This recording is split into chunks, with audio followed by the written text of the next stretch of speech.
spring of 2019, we set our sights on Albania. Why Albania?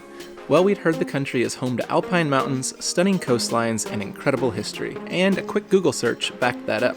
To help us explore, we selected Choose Balkans for a 2-week guided tour through Albania and its neighboring countries of Montenegro, Kosovo, and North Macedonia.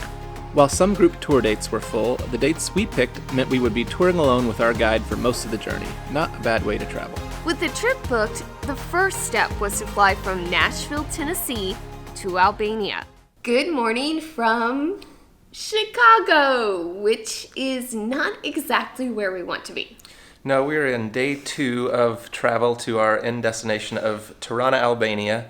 Looking forward to a great tour there, but we've had some hiccups along the way. Yesterday was a rough travel day. It took us 12 hours to get to Chicago from our originating airport in Nashville. Should not have taken that long. So needless to say, we missed our flight to Albania yesterday, and so we're trying to catch up today. We're going to be going on a 2-week tour of the Balkans, which will include Albania, Montenegro, Kosovo, and North Macedonia, which are 4 brand new countries for us in Europe. We've been to Croatia and we've been to Bosnia and Slovenia, and we've loved the Balkans so much, so we're excited to go back. But these are also 4 countries that we don't know too much about, so we're going to be relying on a tour company called Choose Balkans, which we found on the internet, to take us around. We had a night in Tirana scheduled to stay when we got in to kind of recover from the jet lag and that kind of thing, but they're going to swoop us up right away tomorrow, assuming we arrive on time, and we'll start our tour immediately. Wish us luck, and hopefully we will see you in Albania soon. See you on the other side. And we're in Albania. We've actually been in Albania for about 24 hours now, but after flying overseas and not really sleeping, we hit the ground running. Really haven't had a chance to stop and take it all in. We landed in Tirana, which is the capital of Albania, about 2 o'clock yesterday, and so our guide Nick picked us up right from the airport at 2 o'clock, and we headed out straight onto our tour. Our first stop was the town of Kruje, which is located about 20 miles north of Tirana. While it's a smaller city today, it was once a pivotal center in Albania's history. The city served as home base for the country's founder, Skanderberg, and you can learn all about this national hero at the Kruje Castle and Museum. Nick was very quickly bringing us up to speed. Kruje has some very old history, right from back when Albania was first established.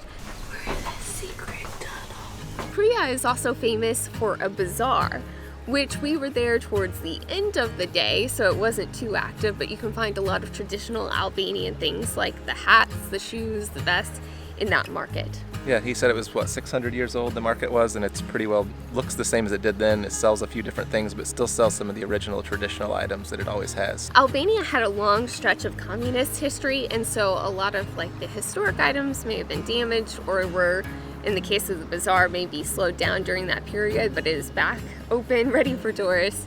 After getting this quick introduction to Albanian history, we traveled another 50 miles north to Shkodra, or Shkodër, where we were met with another impressive castle, one of several that make up a network of castles and fortresses stretching across the country. One of the cool things about doing this tour, the first night even, was getting to go up to the Shkodra Castle kind of after it was closed. Mm-hmm. We came in right after it had shut down for the day and kind of took our own tour with nobody else around. And so we got to see, just after sunset, looking over the lake that runs all the way to Montenegro, which is just beautiful with these sharp mountains, and then the city as kind of night was moving in.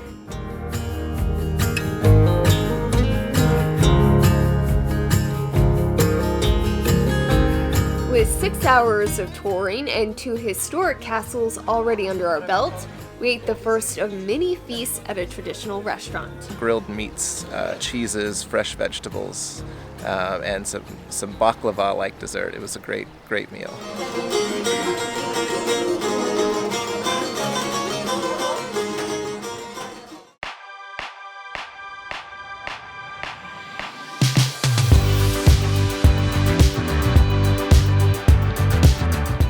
This morning we hit off on our tour again after catching some much needed sleep, and we went to the country of Montenegro, which is a brand new country for us. We only spent a few hours there, but we got to see the capital of Podgorica.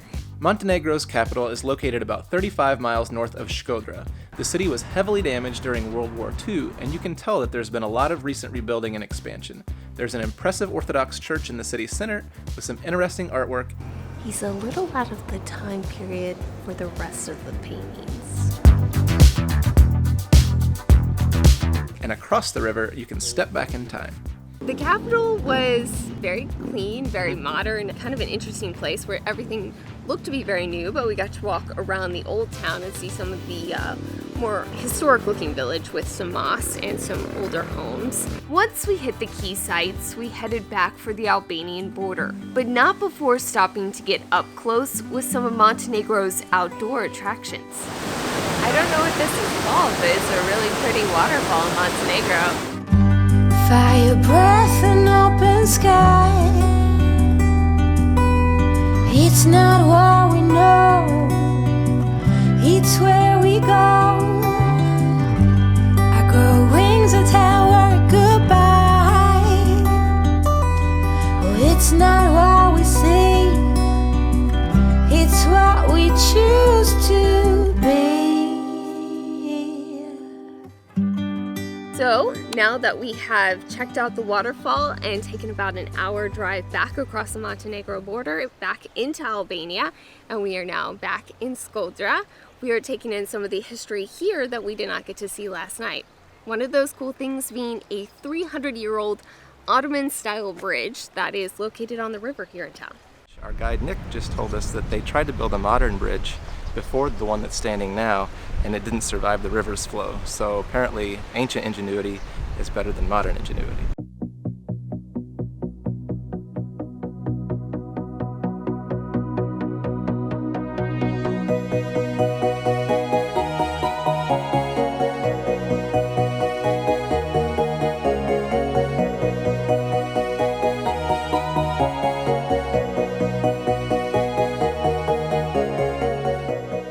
In Albania, we've seen a few tour buses, and our restaurant last night had a tour group.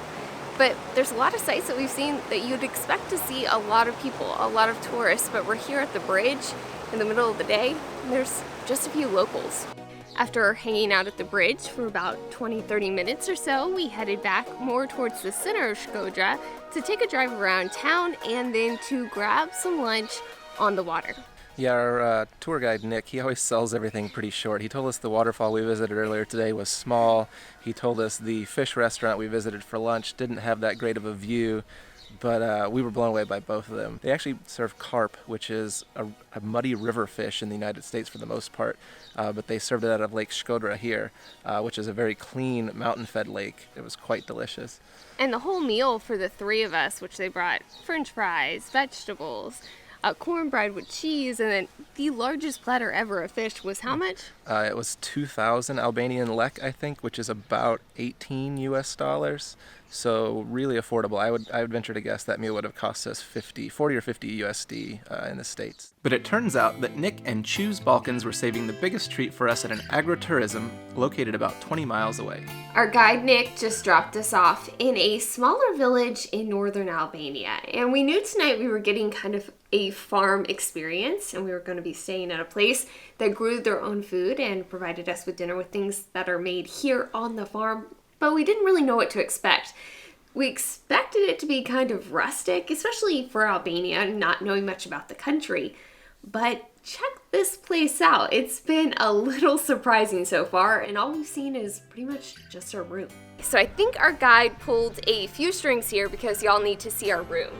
Outside of the building looks kind of like a farmhouse, but inside our room, you have giant floor-to-ceiling windows that give you an amazing view of the mountains and the farmland.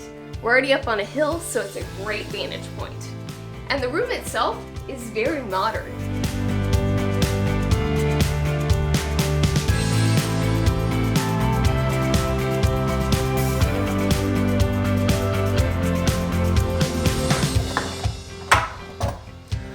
All right, now we're headed to check out the rest of the property. Let's see what we can find.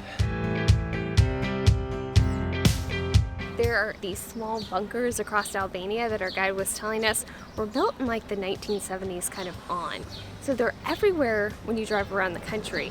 But here at the resort and farm, they've kind of turned this one into a decorative piece. They even got a bunker in the playground.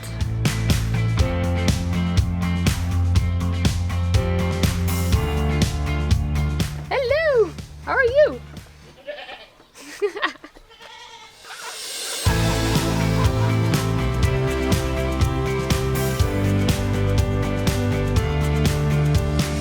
Mentioned that this is a slow food farm. Our guide said they even went as far as planting rice paddies because rice was the only thing that they were buying, that they were utilizing in their kitchen.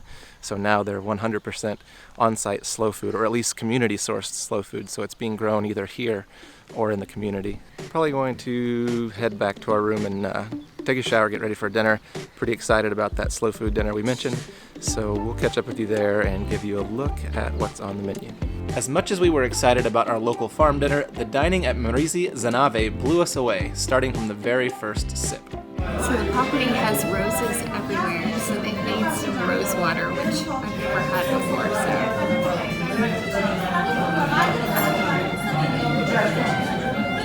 oh my gosh, it tastes like a rose, which As it should.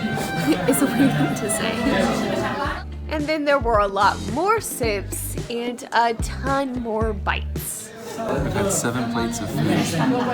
We thought we were finished, and they brought us clean plates and followed it up with goat, duck, and potatoes 3 ways. We just finished dinner, which was much larger and much more delicious than I think we even planned for. It was a marathon.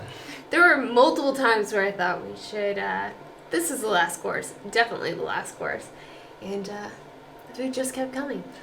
And then for dessert, he said he had a variety of items and he'd bring us out a little bit of everything, which meant I will bring you 4 complete desserts. Yeah, so it's not that we didn't expect to have nice things, high quality things, or luxury things in Albania. It's just that at the price point we paid for this tour, we didn't expect really high class luxury items, but the lodging tonight and the meal today far exceeded our expectations.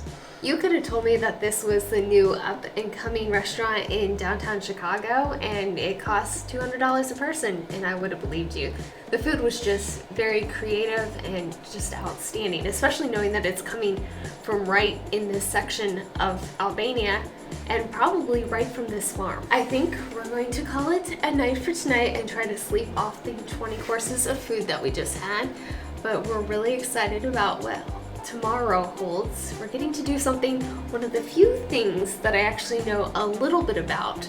We're going to be going on one of the most scenic boat rides in the world. So if you don't want to miss that, be sure to subscribe to our channel and click the bell down below to be notified of when that video posts. And if you like this video, be sure to hit the thumbs up as well. Thanks for watching, and we will see you soon. Bright and early. Let's drive to the open air. Yeah, the countryside is so pretty, with the wind blowing in your hair.